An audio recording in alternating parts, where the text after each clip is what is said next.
Hi, my name is Henrik Hegland, and I'm the Managing Director for the logistics software company Conceive.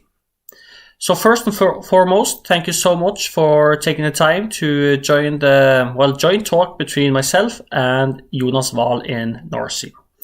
So Jonas will be talking about how they in North integrated LoRa technology into the Conceive platform for managing the last mile logistics on their supply bases. But to kick things off a little bit, I wanted to share our experiences and thoughts from a software vendor perspective when it comes to integrating IoT into logistics.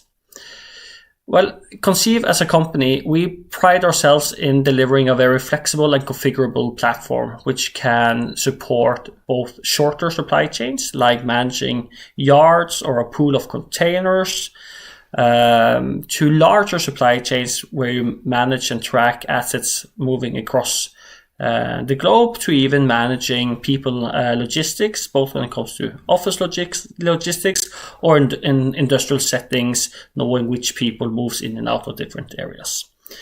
So, of course, with the flexibility that we deliver in our platform, we work with a wide, again, array of different tracking technologies, being barcodes, being GPS-based sensors, being RFID. There's a wide array of different sensors that we need to apply within our projects and for our customers. But when it comes to IoT, for us as a software company, and being the front-end software, we kind of break the IoT chain into four pieces. First and foremost, you have the sensor, the tracker that you mount onto whatever you want to track. You then have the network, the carrier of the message being either the public network, LoRa as a good alternative, and even satellite-based networks as well. And there's different vendors and providers of that. The third part is the message carrier, as we like to say, which manages devices. They consume the raw device data and makes that information available for our front-end software to integrate with. With kind of this chain within IoT, it's and being in the space of tracking stuff, there's mainly three things that are important for us and when we are talking to our customers. It is the speed of innovation, how quickly are manufacturer providing new type of technology, new ways of obtaining, for example, position. A second part is the ability to control the infrastructure. In a lot of different use cases, you can rely on the public network and so on, but in a lot of use cases, you see the need to kind of have better control of the access points, the antennas, and so on, for obtaining a good IoT implementation where we can consume the information from.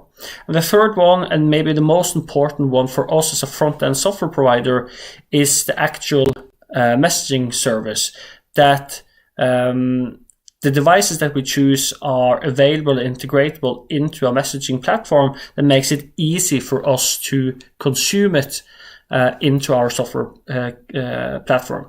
Seeing that we work with so many different types of devices and IoT alternatives, for us to easily integrate that data into our platform without moving very long down into the stack is important for us.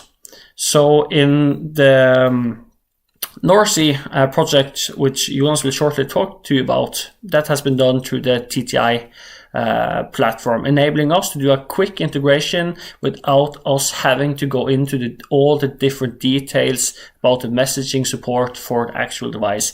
That makes it more quicker for us to implement, easier for us to maintain. And with those short words as an introduction, I will leave you to Jonas to talk about the actual use case. Thank you.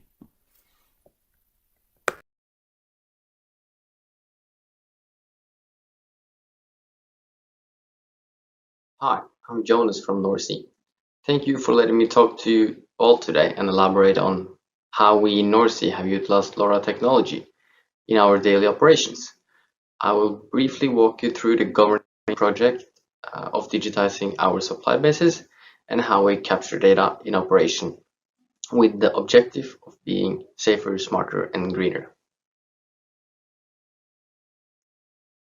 So this is NorSea at a glimpse. We are present along the Norwegian coast, in UK, in Denmark, with the majority owner being Wilhelmsen. NorSea owns and operates offshore supply bases. This means that everything going offshore on a vessel passes through one of our bases, that being groceries, chemicals, or drill pipes for an offshore campaign. Most of the time this is standardized in a container or in a bundle of pipe. In NorSea we always seek to make operation on these bases safer, smarter, and greener, and the project where LoRaWAN was a part of the solution that was initiated as a means of improving upon these principles. Relevant questions were and still are: how long have a customer stored their assets on the quay? Where is it on this 4-kilometer long base?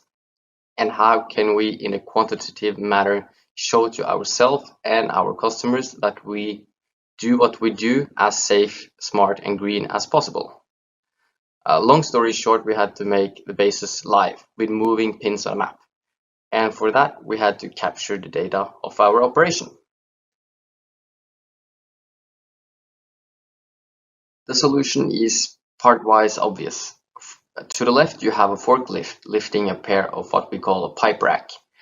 These are heavy cold steel, usually carrying pipes. And on this particular base, we have 250 of these moving around or sitting still for a long time. And to have a live base, we had to track these and the load they are carrying. And make no mistake, these pipe racks never leave the base. They are in a controlled, defined area all the time, which is ideal for a LoRaWAN setup. So we did a POC before the summer last year with some simple criteria for the sensors, where the most important thing was to have a battery that will last at least a year, also through a cold Norwegian winter. Off-the-shelf batteries, that would be preferred. But I will leave it to Henrik Hegland from Conceive to elaborate on how we use their platform and software as an endpoint and interface for tracking this data.